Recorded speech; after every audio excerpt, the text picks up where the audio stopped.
¿Qué tal? ¿Cómo están, amigos y amigas de esta comunidad? Como siempre, un gusto, como siempre, un placer.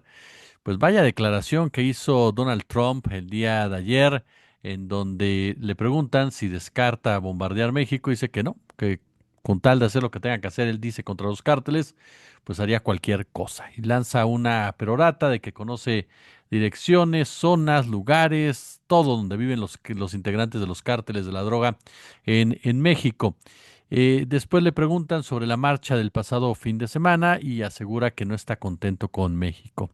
¿Cómo entendemos, cómo englobamos estas declaraciones por parte del presidente de los Estados Unidos? Se encuentra con nosotros mi querido y admirado Jesús López Almejo, a quien saludo con muchísimo gusto. Tocayo, ¿cómo estás?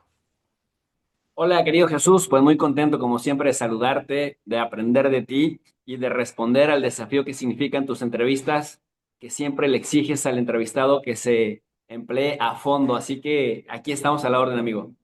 Igualmente, querido, el honor es mío y el aprendizaje es mío. Oye, pues yo comenzaría ahora sí que con algo muy, muy directo. Eh, ¿Tú qué lectura le das a estas palabras de Donald Trump, intervencionistas, oportunistas? ¿Cómo sientes esta postura de Trump y del gobierno de Estados Unidos, que de repente Trump suelta esta nota y al ratito la Embajada de Estados Unidos sube un video en donde recuerda las palabras de Marco Rubio diciendo que no van a intervenir mientras nosotros no lo pidamos? Mira, querido Jesús, en lo estructural es el gigante del norte, una hegemonía en decadencia, intentando hacer lo que históricamente hacen como Pinky y Cerebro, ¿no? Tratar de controlar, de dominar el mundo. Eso no es ningún secreto y no necesita ser un experto en relaciones internacionales para entenderlo. En lo estructural también es importante señalar que en este contexto asimétrico de la relación con México, Estados Unidos necesita dominar lo que ellos mismos geopolíticamente conciben como su área de influencia natural.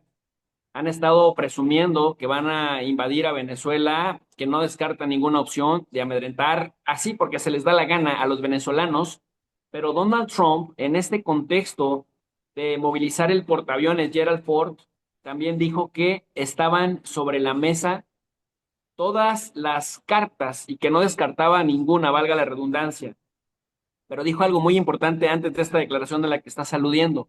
Un día antes, Donald Trump dijo que todavía le faltaba resolver el problema de Colombia y el problema de México, que ya vería cómo resolverlo. Entonces, esto te habla de, sí, se está dando esta histórica relación estructural de dominar a México, dominar también la región que geopolíticamente conciben como zona de influencia natural, pero están evaluando. Y el evaluar significa cuáles son las consecuencias positivas y negativas de dominar por la fuerza al actual gobierno y no solamente buscar un cambio de régimen en Venezuela, querido Tocayo, sino también un cambio de régimen en Colombia y en México. En el caso de Venezuela lo quieren hacer a través de la Fuerza Armada. En el caso de Colombia, hay que decirle a nuestra audiencia que Colombia tendrá elecciones en junio de 2026. Y en Colombia se perfila ni más ni menos que Iván Cepeda. La derecha está medio borrada. La derecha colombiana, que se comporta igual que los panistas mexicanos, o los de Arena del Salvador, o los seguidores de José Antonio Cast en Chile, que ese sí está a punto de ganar electoralmente por el pésimo trabajo que hizo Gabriel Boric. Bueno, pues resulta que la derecha colombiana también está medio reducida a niveles de caricatura política electoral y lo que están haciendo es desestabilizar a Gustavo Petro, que más allá de su estilo personal y charachero de gobernar, se ha enfrentado a los narcos durísimo, ha decomisado toneladas de cocaína como ningún otro presidente en la historia de Colombia y ha puesto la estructura del Estado colombiano al servicio de los más pobres, de los más vulnerables. Pero claro, 4 años pues no ajustan para gran cosa. Sin embargo, sí ajustaron para algo, Tocayo, y es para que Iván Cepeda, el senador que casi pone bajo tras las rejas al narcoterrorista expresidente Álvaro Uribe Vélez, el de los falsos positivos, el Felipe Calderón de Colombia, Iván Cepeda está perfilándose, ganó de manera avasalladora en las primarias de la izquierda y es probable que se convierta en el sucesor de Gustavo Petro. Es decir, la izquierda podría repetir en Colombia, querido Tocayo. Y entonces, ¿qué dice Trump? Me hace falta resolver el tema México y el tema Colombia antes de llegar a Venezuela. ¿Qué significa esto? Que no solamente le incomoda a Venezuela, que tiene un gobierno contestatario, junto con el nicaragüense, al que también ya sancionaron ayer, y junto con el cubano, al que regresaron a ponerlo en la lista de países que patrocinan el terrorismo. Tocayo, no es que me vaya por la tangente, pero tengo que comentarte esto. O sea, Estados Unidos ve a Israel como la única democracia del Medio Oriente, no importa si son republicanos o si son demócratas, Israel para ellos es la única democracia en el Medio Oriente, a pesar del genocidio que acaban de hacer en la Franja de Gaza y que siguen haciendo. Pero ven a Emiratos Árabes Unidos y a la petromonarquía Arabia Saudita como los aliados y socios estratégicos de la energía en la península arábiga, cuando todos sabemos que tanto Emiratos Árabes Unidos patrocina el genocidio que está teniendo lugar en Sudán.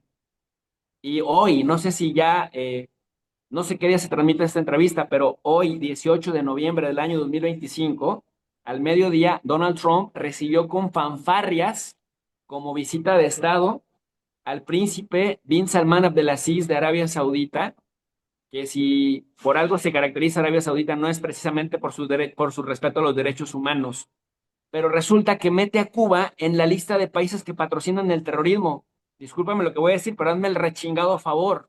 Lo que te dice que no les importa la objetividad, no les importa la verdad, les importa la narrativa que quieran implantar. Entonces, además de Cuba y de Nicaragua, que son dos enemigos jurados de Estados Unidos, porque así lo ha decidido Estados Unidos, y además de Venezuela, al que están a punto de por lo menos atacar, ya no sé si lo van a hacer al estilo Vietnam o al estilo Afganistán, pero por lo menos atacar al gobierno venezolano, eso me parece que cada vez se ve más cerquita. Cuando dice Trump, el problema México y el problema Colombia, no solamente se refiere a que tanto Colombia como México han sido dos países clave para la crisis de drogadicción que hay en Estados Unidos, porque es cierto que si el mercado estadounidense, dicen unos, que año con año genera ganancias de 150,000 millones o una derrama económica de 150,000 millones de dólares, los más conservadores dicen esas cifras, pero hay quienes sostienen, y tú en el tema del narcotráfico eres el experto, no yo, pero he estado leyendo cifras que hay gente que incluso dice que el valor del mercado estadounidense anual es de 500,000 millones de dólares. Entonces, con una ganancia tan inmensa, por supuesto que hay crimen organizado transnacional, empezando por Estados Unidos y después desparramándose a México, a Colombia, a Perú, a Bolivia y a muchos otros países de la región, a los países caribeños, que muchos de ellos sirven de lavanderías del dinero, de blanqueamiento del dinero. eh, pues imagínate que sabemos que el problema está ahí y el problema requiere diversas estrategias para solucionarlo, pero me parece que es muy profundo lo que dice Donald Trump y con estas declaraciones a las que aludes lo ratifica. El problema México y el problema Colombia no solamente es el tema de la droga, es el tema principalmente el ideológico.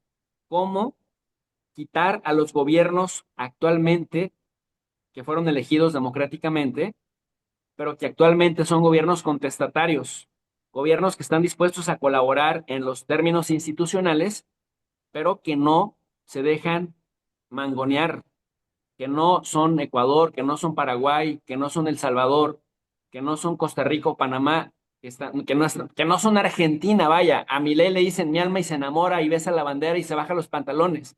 Entonces, gobiernos como el de Milei son los favoritos de Donald Trump. Gobiernos como el de Boric, la izquierdilla buena ondita institucional, que está a punto de irse,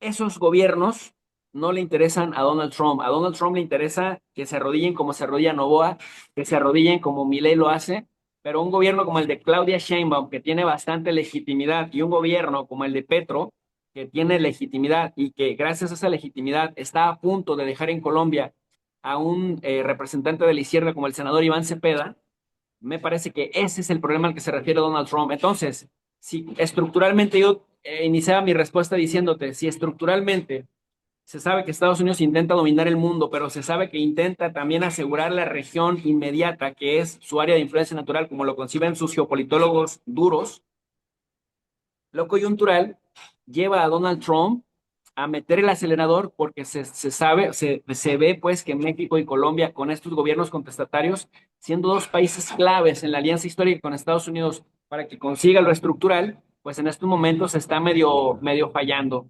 Y más porque si algo defienden Sheinbaum y Gustavo Petro es precisamente la soberanía de sus países. Colaboración institucional sí, pero no subordinación y decirle a Estados Unidos, pero además es que no te puedes meter a nuestro territorio a hacer lo que te dé tu voluntad, pues hace de este par de gobiernos dos gobiernos muy incómodos que van a llevar al gobierno de Trump el gobierno más halcón de los últimos años y además más descarado y que se brinca más las normas y que además se jactan de estar orgullosos de violar sus propias leyes para no tener límites en ningún sentido, me parece que es el caldo de cultivo, tocayo, que nos lleva a donde estamos parados ahora. Oye, ¿y qué tanto ahorita con toda esta excelsa explicación que nos da y análisis, tocayo, qué tanto estamos ante esta posibilidad de que Trump cruce esa línea? Es decir, ya lo advirtió, ya nos explicabas, tengo que resolver aquí, y en este marco. Pero, ¿qué tanto pesa la discusión que se está llevando en el ámbito comercial? Ese es el fondo de la misma, la discusión como tal, instrumentalizar el narcotráfico, nos queda claro, pero esa postura de Trump va más allá y esta pregunta también para cuadrarla bien, esta postura de Trump, ¿qué tanto tiene que ver con quedarse de este lado la hegemonía y cuál es el valor de México en el occidente, en el tema occidental, pensando en un Trump que busca erradicar o busca enfrentar lo que ya se viene o lo que ya está aquí, el caso concreto de China y de Rusia?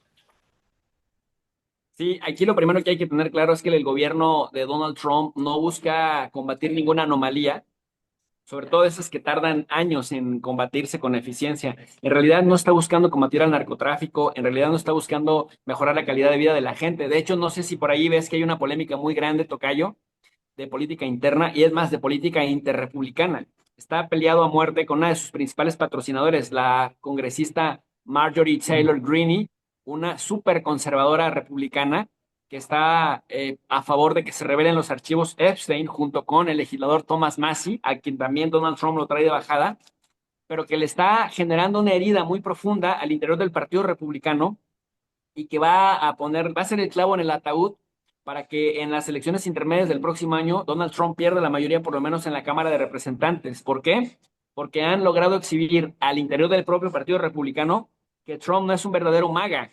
Es decir, muchos extra conservadores o ultra conservadores que son anti-inmigrantes, que son anti-México, que cumplen con esta parte del trumpismo, dicen, somos más MAGA de Make America Great Again, que significa regresar al Estados Unidos de los años 50, al Estados Unidos racista, segregacionista, etcétera, pero que ven que Donald Trump es más bien funcionalista y que su único Dios y lo único que busca conservar dentro del conservadurismo es el poder, el dinero y las influencias, y lo han leído muy mal el tema de los archivos Epstein, y que si bien es cierto que en pleno 18 de noviembre del año 2025 Trump dijo se van a revelar ahora sí los archivos Epstein porque no tengo nada que temer, lo cierto es que ya le está quedando una manchota enorme que se traduce en tocayo en algo que es muy importante, la popularidad o el nivel de aprobación, el nivel de aceptación de la gestión de Trump está en caída libre, está en picada, 37%, que ya se parece más al promedio de Joe Biden,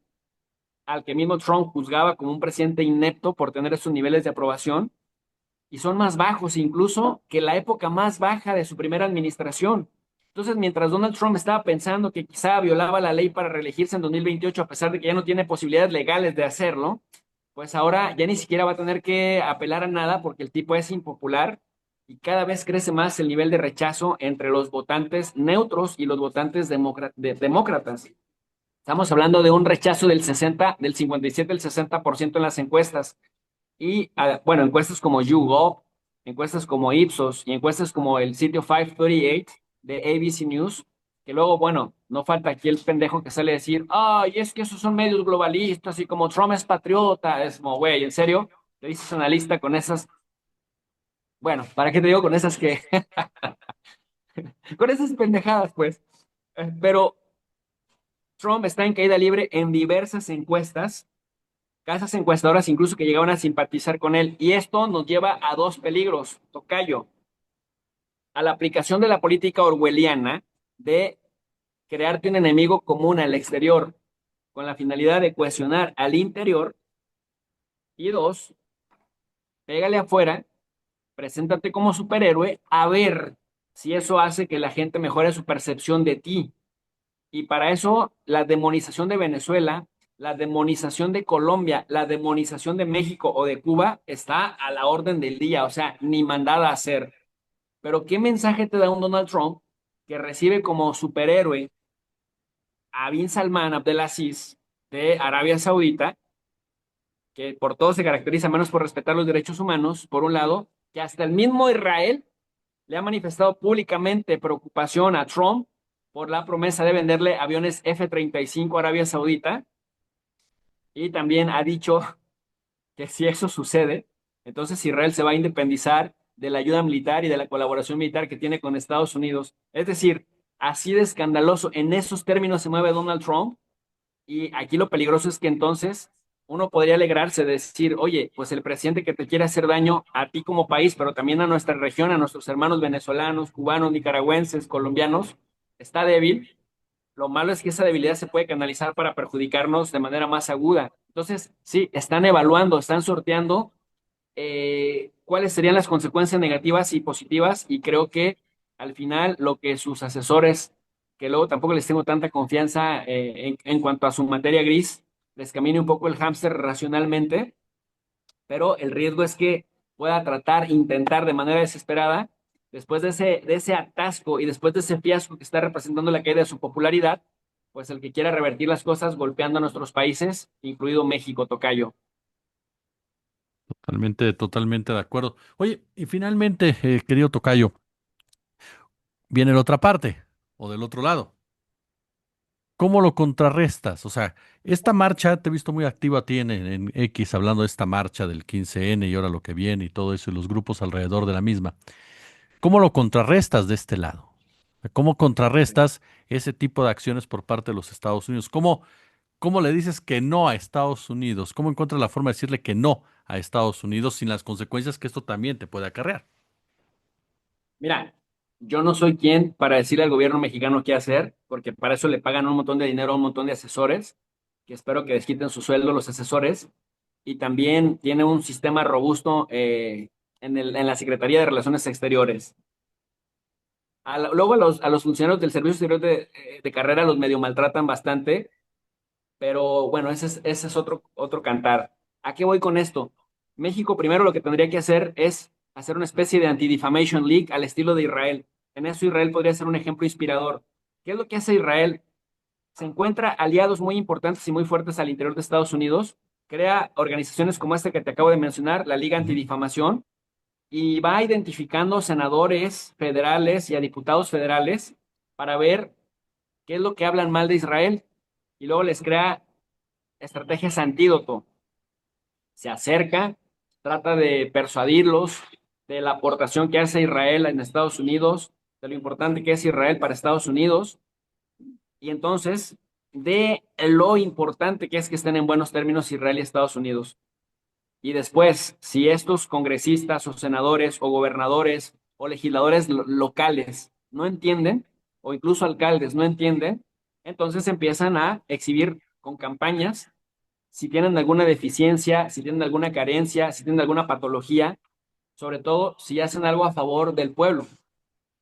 Por ejemplo, a los legisladores les buscan el récord y les dicen, ah, mira, este cabrón, por estar molestándonos, no crea proyectos de ley que beneficien a su audiencia, a su electorado, y a muchos les llegan a fastidiar la carrera política. Entonces, México necesita empezar a hacer, entonces es muy pesado, es una losa muy pesada para un congresista o para un político de Estados Unidos que aspira a vivir de la política, meterse con Israel porque le orquestan toda una campaña para exhibir si es deficiente como político, si tiene vínculos con algún grupo corrupto, o la otra, que es más ruda todavía, le crean campañas, muchas veces difamatorias de que es antisemita, y bueno, tú sabes que con eso los acalambran.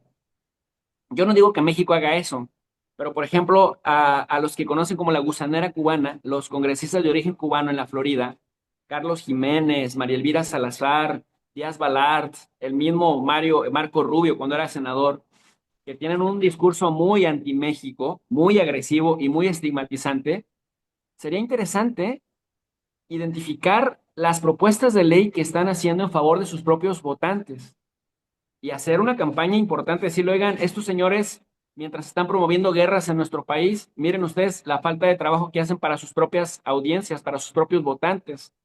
¿Sí me explico? Para sus propias constituencies. Y ya que la gente decida si sigue votando por ellos o no. Pero es hora de que los políticos estadounidenses que nos maltratan empiezan a pagar el precio. Y para eso México sí tiene una red consular bastante amplia y para eso México sí tiene, pues, un voto latino que sería muy importante movilizar. El presidente López Obrador fue muy tímido en su gestión. No sé si por falta de interés o por falta de entendimiento de cómo funciona el sistema político estadounidense, pero Claudia Sheinbaum vivió 5 años en Estados Unidos y Claudia Sheinbaum sí sabe cómo operan esas redes de poder blando, sobre todo, que se pueden movilizar. ¿Cómo contrarrestar? Además, ya es hora de que el gobierno mexicano deje de ser tan blandito con los traidores a la patria. El artículo 123 constitucional del Código Penal Federal dice que cualquier sujeto que en tiempos difíciles convoque a un gobierno extranjero a invadir a tu país, es traición a la patria, tocayo, y se legisla. Ya es hora de que México empiece, porque mira, de México tiene miedo Claudia Sheinbaum y antes López Obrador, tienen miedo de que les digan represores. Pero ¿qué es lo que les dicen en las manifestaciones? Tienen miedo de que les digan autoritarios. Pero ¿qué les dicen en las manifestaciones? O sea, ya todo lo que les van a decir se los han dicho una y otra vez. ¿Por qué no se aplica la ley? Entonces, aplicar la ley. Y en tercer lugar, me parece que el seguir contrarrestando muy bien, seguir evidenciando las mentiras de la ultraderecha, porque también en eso, como decía el presidente López Obrador, los veo de lejos, los huelo y ya sé cómo vienen. Entonces, el seguir evidenciando, contrastando las mentiras que realizan, me parece que es muy importante para no permitir que su narrativa pues fructifique, tocayo. Quedó Jesús López Almejo, tocayo, siempre es un placer de verdad escucharte y aprender de ti. Muchas gracias por estos minutos. Al contrario, gracias a ti, te mando un abrazote.